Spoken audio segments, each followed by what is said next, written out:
There are very few stadiums in the world that have hosted the Olympic Games on more than one occasion. Today I am visiting one such stadium which is located in the Bois de Vincennes on the eastern edge of Paris. Called Velodrome Jacques Anquetil, it was the main stadium for the 1900 Paris Olympics, and in the 1924 Paris Games it hosted the cycling competition. The stadium was also associated with another iconic sporting event, the Tour de France. Let's find out more about the stadium's rich history.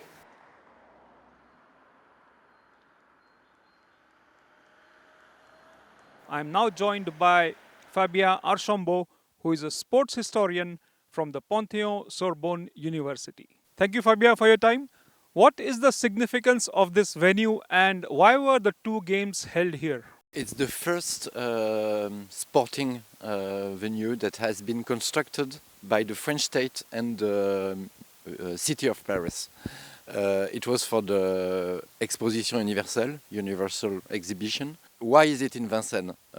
Because they have constructed the first subway line whose the terminus was here in Château de Vincennes.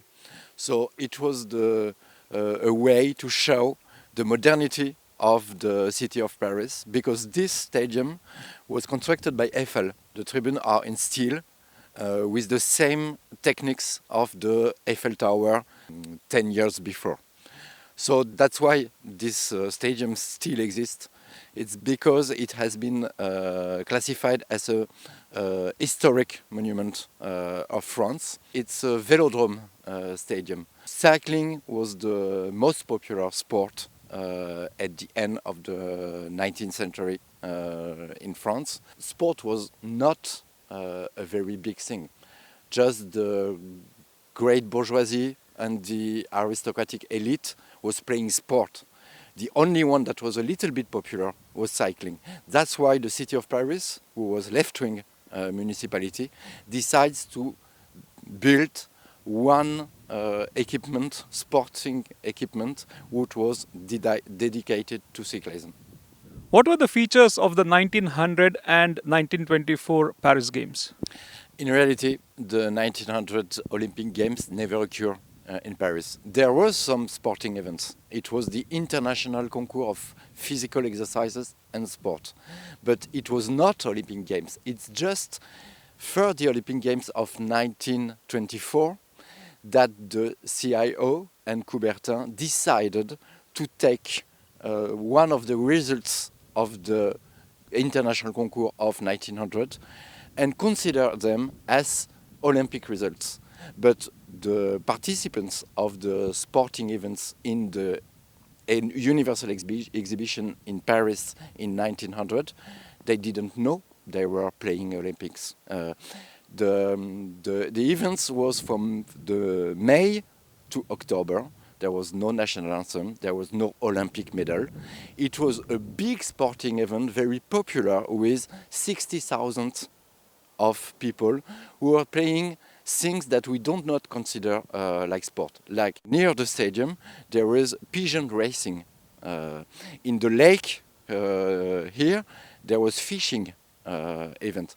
So why is it that? Because there was a new left-wing government after the Affaire Dreyfus in 1898. There was a government of Republican defense who was left, who organized this universal exhibition, and they wanted something that was popular. So the sport, the English sport, the British sport, they didn't like them because it was the sport of the aristocracy, of the grande bourgeoisie, like Pierre de Coubertin. That was a very conservative and anti-democratic conception of physical exercise.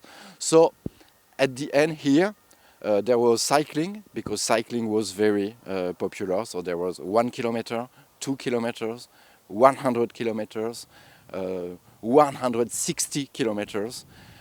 And after that, the CIO decided that only 3 competitions of cycling were the Olympic events of the 1900.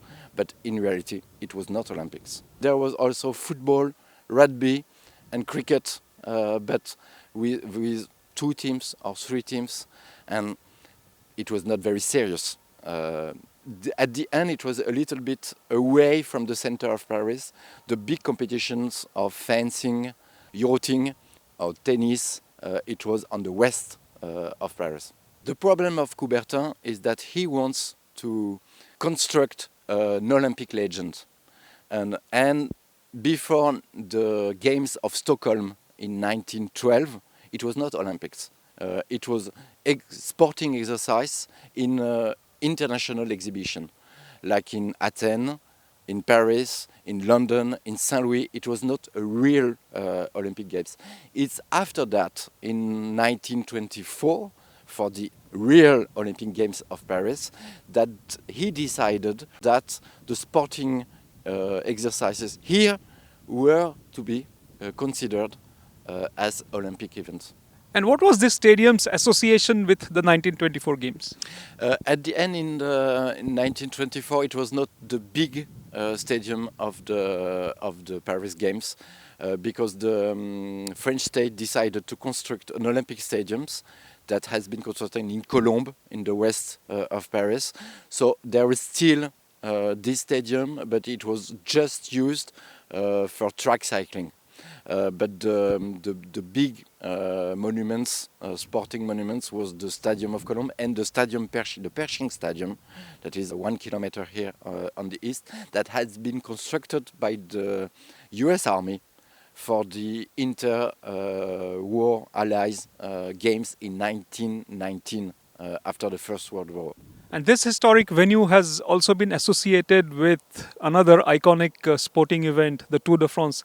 Can you tell us more about it? The biggest cycling event in the world, that is the Tour de France, and usually it finishes in the Parc des Princes. That was a Velodrome stadium.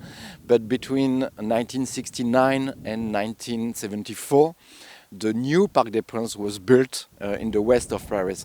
So for 5 years, the arrival, the finish, the last step of the Tour de France occurs here, in this stadium. So it's Eddy Merckx, the cannibal, who won 3 Tour de France, finishing here in this stadium. The link with the Tour de France is evident in the stadium name. The stadium is named Jacques Anquetil, who is one of the biggest French star of cycling. He won 5 times the Tour de France in the 60s. The Bois de Vincennes is a popular destination for cycling enthusiasts. Today I am going for a 1-hour ride with my friend Baptiste. Why is this place so popular with cyclists? Vincennes is close to Paris. It's in the middle of the wood, fresh air, but mostly it's a car-free road for cyclists. Great. So let's go then.